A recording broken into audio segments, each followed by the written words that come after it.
What is going on with the tech job market? Why is it so bad? And what can you do to better position yourself to get that dream job? That's what we're going to talk about in this video. Now, it's going to be a lot to unpack because the whole mechanics behind what's actually going on with the tech economy is pretty complex. So I'm going to first explain what's actually going on, and then I'm going to lead into what I think you can do to better position yourself to get a decent tech job. The economy has been in a very weird place for a couple of years now, and it's made it very, very hard to find a decent tech job. You've probably seen stories about thousands and thousands of applicants applying for jobs the second the job post goes online. And it's not fear-mongering, it is actually the truth. I've heard it from plenty of friends. So what actually happened? Well, this kind of starts back around during COVID. Now, you'll probably remember the Federal Reserve lowered interest rates to stimulate the economy, but they basically lowered them to zero, which means it's free to borrow money, which leads to there being so much more money in the economy, which means sales are up, hiring is up, employment is up, everything is really, really good. So despite the pandemic being atrociously bad, economics-wise, things went really, really well for tech. And in the lead up to that, tech has been doing really well. Interest rates have been low, the tech market has been booming, things have been great. And then COVID just gave them a massive push by just creating even more money. If you were just getting out of college around that time, you probably saw the best that the tech economy will ever be. So for a lot of people, that is their baseline of tech. It's getting out of college, getting a $250K salary with no prior job experience. The office has a jacuzzi, bowling alley, and comes with free ponies. But that isn't the real tech. And that's not to say that things weren't good prior to COVID. Now, a little bit of an open secret in tech was a lot of this hiring didn't really make any sense. They weren't hiring because they needed these employees. They were simply just hiring them because they had the money to do so, and it meant that their competitors couldn't have them. There was always kind of the belief that these people would get laid off eventually. Ultimately, that did happen. We saw the Federal Reserve raise interest rates, and then immediately the tech companies started cutting all of their new hires. But they did more than that. So what exactly was that about? Well, part of it was that everyone knew the Federal Reserve would raise interest rates at some point, but inflation caught a lot of people, including the Federal Reserve, by surprise. And that led to interest rates being raised a lot higher, a lot faster than most of these companies were expecting. So they were thinking they were just going to hire all of these employees, keep them around for a couple of years, and then just lay them off. But when interest rates went so high so fast, suddenly not only did all of the free money that was in the economy disappear, things started to get pretty expensive. So they started doing genuine layoffs as well. Not only were they canning the COVID overhires, they were cutting general employees, and things just got worse and worse from there. Typically when a company does layoffs, it's seen as a bad sign. It's seen as their business is struggling to the point where they're actually having to get rid of their staff. And that doesn't really reassure investors, except because everyone kind of knew what was going on with the COVID overhiring, and there was always this expectation that those layoffs would happen. The investors actually rewarded the companies.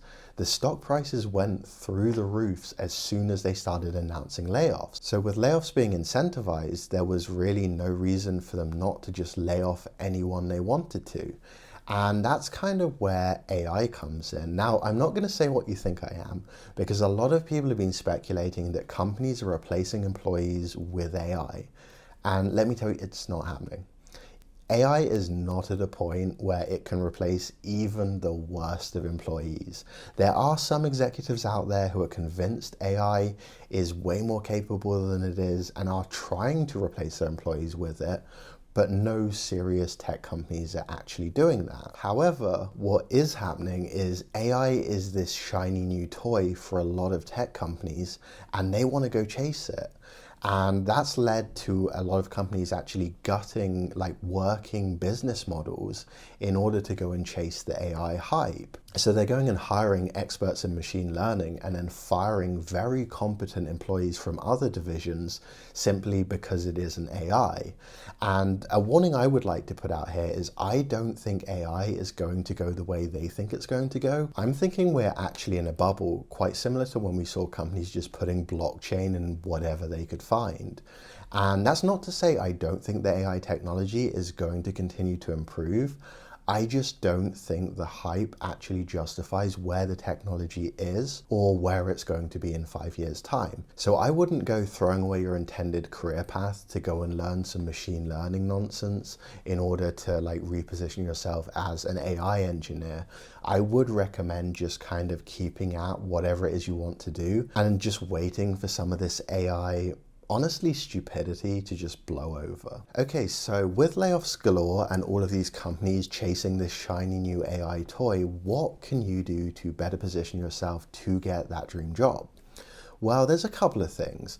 The first is add some AI stuff to your resume. Now, I'm not saying go and study statistics, machine learning, and transformers and become the next greatest AI expert. I'm saying just like use some large language models, figure out how it can speed up your workflow.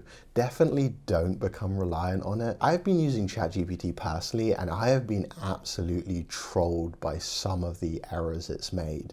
I asked it to reverse a binary string, and it just decided to change the entire string.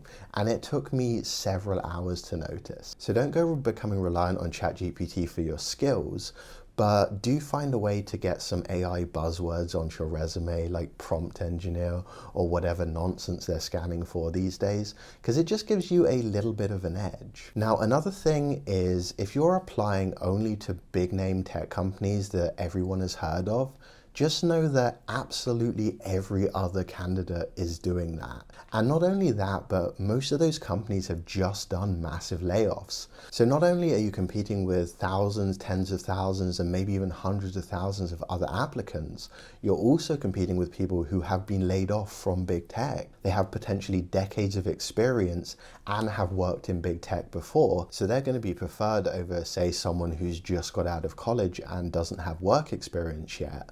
So what you're going to want to do is go and find some smaller tech companies, some boutique firms, maybe even tech roles at non-tech companies. Become a bit of a tech hipster and go and find companies before they're cool.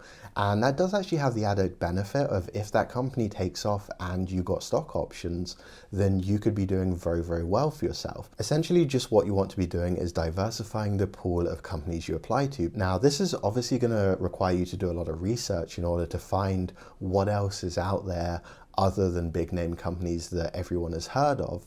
But trust me, it's actually really worth it. As some of you will know from my previous video, I recently quit my job to do social media full time. But prior to that, I actually worked at a company that I'm pretty confident almost no one who's watching this video has ever heard of. A lot of people believe that working at a big tech company is the only way you can make good money in tech, but it's simply not the case, because if that was true, then none of these small companies would have any employees because they'd simply just get poached by big tech companies. Now, the third and final and most important thing you can do is just keep applying. Like, things are really, really bad out there right now, I'm not gonna lie to you, but as the market recovers, more and more roles are gonna open up, more and more people are gonna get hired, and the only people who are not gonna get hired are the people who got disheartened and gave up applying. One of the most important things you can do is just keep at it. Just know that it's not you personally. Everyone is struggling right now. The market is just bad, but it is improving already. Best of luck in that job hunt. And please, if you did find this useful, throw me a like or subscribe because, well, this is basically my job now.